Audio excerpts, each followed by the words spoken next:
Мына учурдан пайдаланып, мен мамлекет башчыбыз президентибиз Алмаз Шаршеновичке ыраазычылыкты билдиргим келет. Эмне себептен? Коалиция көпчүлүктөн азыр 2 талапкер чыгып атат. Ушул мүмкүнчүлүккө рахмат да. Мурда кандай болчу? Бир адамды сунуштайт эле, бардыгы колдойт эле. Азыр мына чыныгы демократия жол менен парламентке коюп берип атат. Тандап алыңыздар деп. Анан мыйзамдын негизинде, биздин Жогорку Кеңештин регламенти негизинде Жогорку Кеңештин төрагасы жабык тартипте бюллетендерди колдонуу менен шайланат.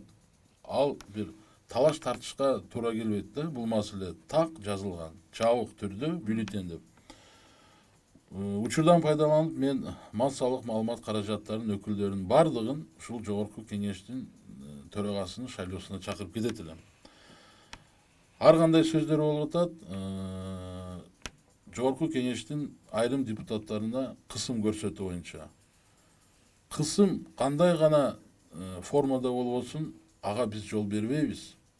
Себеби Жогорку Кеңештин төрагасы бул бир айыл өкмөттүн башчысы эмес.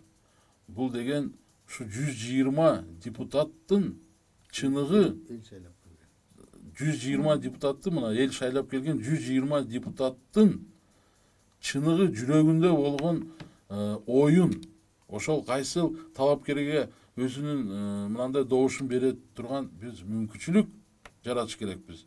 Мен ишенем ошондой болот.